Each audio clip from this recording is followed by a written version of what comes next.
सत्संग।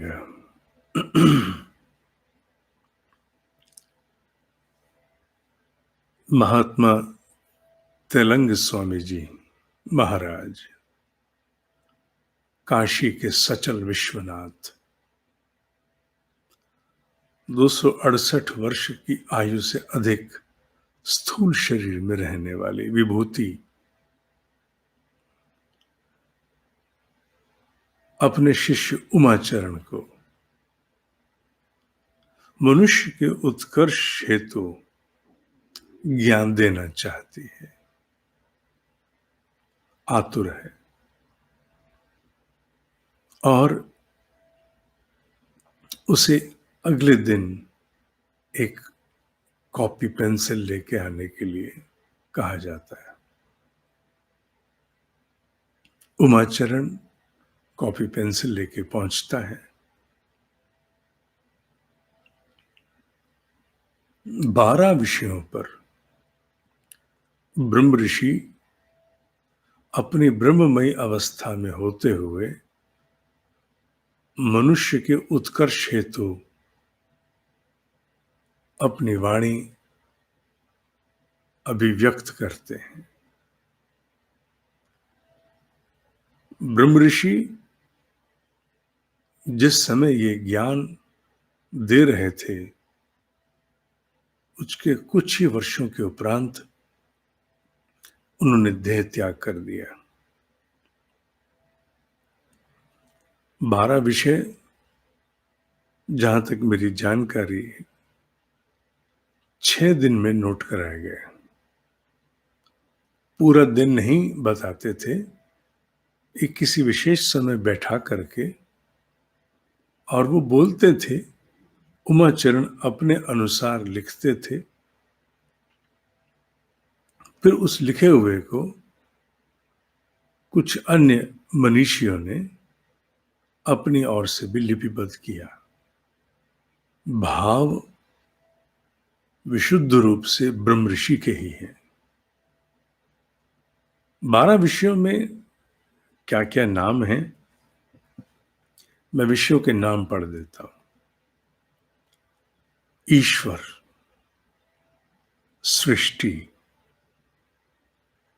संसार, गुरु व शिष्य, चित्त शुद्धि, धर्म, उपासना, पुनर्जन्म और परजन्म, आत्मबोध, तन्मयता। कुछ मुख्य बातें, ये 11वां पॉइंट है। और 12वां है तत्व ज्ञान। ये समूचे सत्संग सभी के लिए पब्लिक किए जाएंगे, इसमें कोई संदेह नहीं है। पर फिर भी मेरा एक निवेदन है, आप सब लोग अभी या बाद में जब भी समय हो, इन पर व्यक्तिगत नोट्स अवश्य बनाना।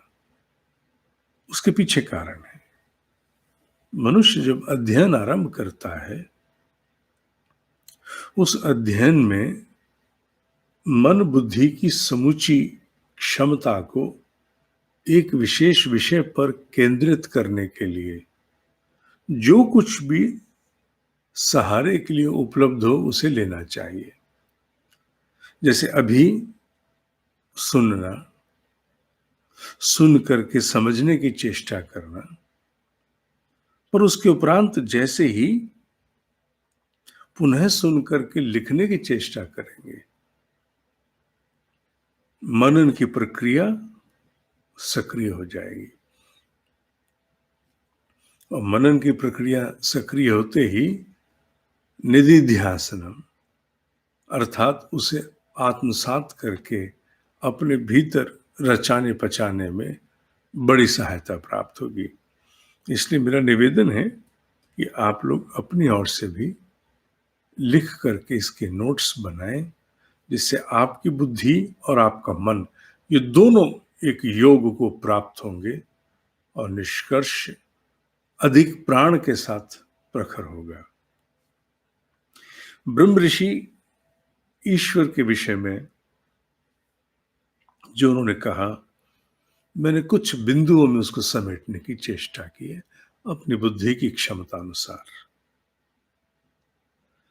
ब्रह्मर्षि का कहना है कि ईश्वर को आप किसी भी सीमा में तो बांध ही नहीं सकते। आप उसे कैसे एक स्थान पर बांधोगे? अगर वो अनंत है तो आप कहीं कह दीजिए ये इस ब्रह्मांड की अंतिम रेखा है। अगला प्रश्न साथ ही होगा, अगर ये ब्रह्मांड की अंतिम रेखा है तो इसके आगे क्या है? ये भाव तो बचपन में बहुत आया करता था। ये आकाश में अगर एक लकीर खींचें तो वो कहां तक जाएगी? अच्छा, यहां तक लास्ट पॉइंट है। What beyond the last? उसके आगे क्या है? अनंतता, इन्फिनिटी।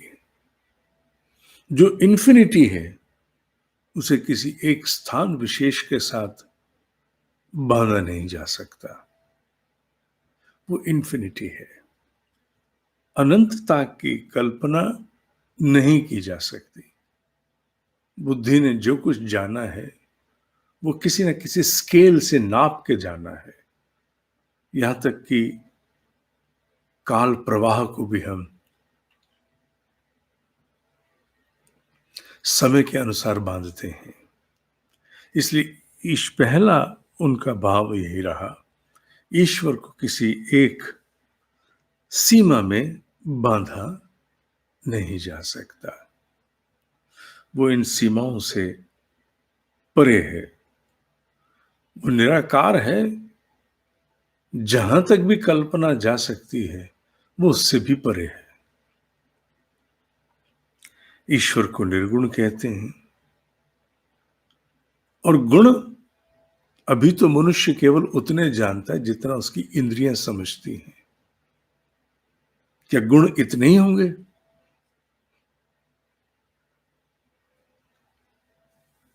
बहुत अधिक, बड़ी विराटता, बड़ी अनंतता। और जो कुछ इंद्रियां जान पाती हैं उनसे वो परे है, क्योंकि गुणों की उत्पत्ति ही उससे है। समस्त गुणों की उत्पत्ति उसी से है। वो गुणों का स्रोत होते हुए भी निर्गुण है। प्रश्न आते हैं कि ईश्वर के स्वरूप के विषय में, इस पर उन्होंने बहुत सुंदर बात कही है और मैं उसका पूर्ण समर्थन करता हूं। मैं होता कौन हूं समर्थन करने वाला? पर फिर भी क्योंकि ब्रह्म ऋषियों की वाणी है, इसलिए बुद्धि से पूछा जाता है कि तू समर्थन करती है? बुद्धि समर्थन करती है। अन्यथा ब्रह्म ऋषियों की बात को समर्थन की आवश्यकता नहीं है। साधक, उनका कहना है कि जो मुमुक्षु है, मुमुक्षु माने जो आत्म उत्कर्ष चाहता है, जो ईश्वर की प्राप्ति चाहता है, मुमुक्षु व्यक्ति को सबसे पहले ब्रह्म ऋषि बोल रहे हैं किसी स्थूल स्वरूप में उसकी उपासना करनी चाहिए। उन्होंने कहा स्थूल स्वरूप के साथ उपासना करने से मनुष्य का भाव निश्चित होना आरंभ होता है। उसका वो प्रशिक्षण हो जाता है जहां उसकी श्रद्धा, उसका समर्पण, उसकी बुद्धि का संस्कारित होना, ये सारी प्रक्रियाएं सहज हो जाती हैं। उनका यूं तो ईश्वर के रूप को किसी अवस्था में बांधा नहीं जा सकता। जिन्होंने ईश्वर नहीं देखा वो भी उस विषय में कुछ नहीं कह सकते। अगली पंक्ति वो कहते हैं बड़ी महत्वपूर्ण है, तो जिन्होंने ईश्वर को देख भी लिया किसी रूप में, क्या वो कुछ कहने लायक हैं? क्या वो कुछ कहने लायक बचे? क्या वो बखान कर सकते हैं कि वो सौंदर्य कैसा था? जिन्होंने नहीं देखा, ठीक, जिन्होंने देख भी लिया वो भी व्यक्त नहीं कर सकते। तो ईश्वर के स्वरूप का वर्णन तो असंभव है, पर मुमुक्षु को अपनी बुद्धि के प्रशिक्षण हेतु स्थूल स्वरूप से ही आरंभ करके उपासना को धीरे धीरे आगे बढ़ाना चाहिए। और फिर उन्होंने कहा कि सगुण रूप से, स्थूल रूप और सगुण, स्थूल है तो ईश्वर का एक स्वरूप है, उसके साथ जुड़ा एक भाव है, ईश्वर के विशेष कुछ गुण हैं, हर एक इष्ट के साथ एक विशिष्टता भी जुड़ी होती है। उन्होंने कहा कि सगुण स्वरूप के द्वारा चित्त शुद्धि होती है। चित्त शुद्धि बहुत फंडामेंटल है, आत्म उत्कर्ष का फंडामेंटल एक आधारभूत सिद्धांत चित्त शुद्धि है। मैं इसे चलत भाषा में कहूं, नो चित्त शुद्धि नो आत्म उत्कर्ष। ये मैं आपको नहीं कह रहा, मैं अपने आप को कह रहा हूं कि मेरी चित्त शुद्धि नहीं है तो मेरा आत्म उत्कर्ष नहीं है। तो चित्त शुद्धि के लिए सगुण स्वरूप अर्थात ईश्वर किसी इष्ट के रूप में, स्थूल के रूप में, किसी गुण के रूप में एक किसी भी साधक को चित्त की शुद्धि के लिए प्रेरित करता है। क्योंकि जीव अपने इष्ट की उपासना करते हुए, कि निराकार की उपासना कठिन है, निराकार निर्गुण की उपासना कठिन है। निराकार और निर्गुण को ये बुद्धि समझ नहीं पाती, ये मन टिक नहीं पाता आरंभ में। इसलिए आवश्यक है कि इनका सहारा लेने के लिए, इन्हें सहयोग देने के लिए बुद्धि को निर्गुण के स्थान पर सगुण, निराकार के स्थान पर स्थूल के साथ संबद्ध होना चाहिए। क्योंकि इष्ट सामने है, सगुण है, बड़ा स्वरूप है, उसके साथ जुड़ करके स्वतः ही चित्त में, उसकी आंखों में आंखें डाल के देखने पर अपने प्रति प्रश्न चिन्ह तो खड़े होंगे ही। मुझे भगवान देख रहा है, भगवान की आंखें मुझ पर हैं, मैं उसके सामने क्या मुंह लेके खड़ा हूं, खड़ी हूं। तो चित्त शुद्धि में इस प्रकार की उपासना आरंभ में ध्यान रहे। आरंभ में मनुष्य को आत्म उत्कर्ष में, बुद्धि को पवित्र संस्कारित मन को अनुशासित करने में, समर्पित करने में बहुत बड़ी सहायता देता है। और धीरे धीरे जैसे जैसे चित्त शुद्धि होती चली जाती है, मन की आवश्यकता बीच में कहीं नहीं रहती। ईश्वर का प्रकाश स्वतः ही भीतर अवतरित होने लगता है। अगला बिंदु वो कहते हैं, वो लोग, अब यहां वो बहुत बड़ा भाव आता है जो प्रश्न बहुत से लोग करते हैं कई बार, कि आप अन्य अनेकों देवताओं के स्थान पर ब्रह्म ऋषियों का उल्लेख बार बार क्यों करते हैं? ब्रह्म ऋषियों के साथ संबद्ध होने के लिए क्या बायस है ये कि आप उन्हीं का उल्लेख करते हैं?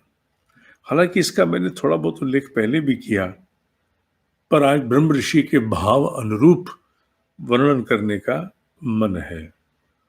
उन्होंने कहा, एक ऐसा पुरुष, एक ऐसा जीव जिसने संपूर्ण ब्रह्मांड के दर्शन अपने भीतर कर लिए, मैं ब्रह्म ऋषि की बात कर रहा हूं, ऐसा जीव जिसने समूचे ब्रह्मांड के दर्शन अपने भीतर कर लिए, जो संपूर्ण सृष्टि को अपना ही प्रतिबिंब मानता है, प्रोजेक्शन। जैसे आईने के सामने हम जाते हैं तो आईने में क्या दिखता है? हम नहीं, हमारा प्रतिबिंब दिखता है। उसी प्रकार जिसने पूरी सृष्टि को, अर्थात ऐसी अवस्था प्राप्त हो गई, पूरा ब्रह्मांड भीतर देख लिया और बाहर भी जो कुछ है वो कुछ नहीं, बस मेरा ही प्रतिबिंब है, जिसने ये जान लिया, जो समस्त कर्म करते हुए भी निष्क्रिय है, अकर्म है, अर्थात उसके कर्मों का कोई कर्म फल उसे व्याप्त ही नहीं सकता। द शैडोलेस, जिसकी कोई शैडो नहीं है, कोई परछाई नहीं है, माने जिसके कर्मों का कोई प्रतिफल है ही नहीं, कर्म अकर्म हो चुके, इतनी शुद्ध अवस्था में चले गए कि उसके कर्मों से ना सतो ना रजो ना तमो, ना अच्छा ना बुरा कोई परिणाम निकलने वाला नहीं है। ऐसा ज्ञान जिसे हो गया, वही सगुण ईश्वर है। बहुत बड़ी बात है ये बात हम में से बहुत लोगों ने पहली बार सुनी होगी। महात्मा तेलंग स्वामी जी कहते हैं, ऐसा जीव जो ब्रह्म ज्ञानी हो गया, अगर वो शरीर में है, देह में है, नहीं भी है, तो वो सगुण ईश्वर है।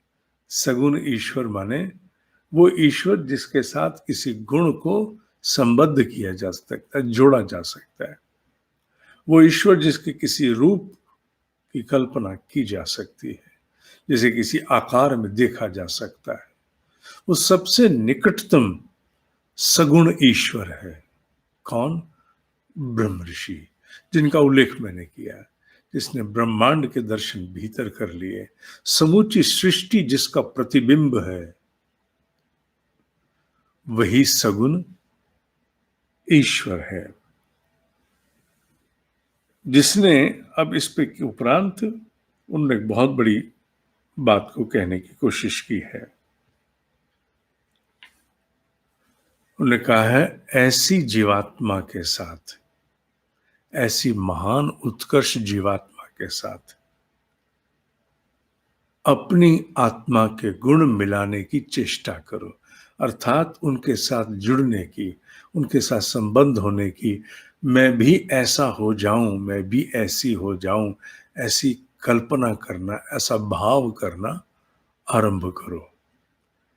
ये वो सगुण ईश्वर ब्रह्म ऋषियों को कहने के उपरांत आगे एक कदम चल करके एक विधि दे रहे हैं कि ऐसी उत्कर्ष प्राप्त महान ब्रह्म ऋषि जीवात्माओं के साथ अपने आप को जोड़ने की चेष्टा करो, अपने आप को उनमें देखने की चेष्टा करो कि मैं भी ऐसा, मैं भी ऐसी।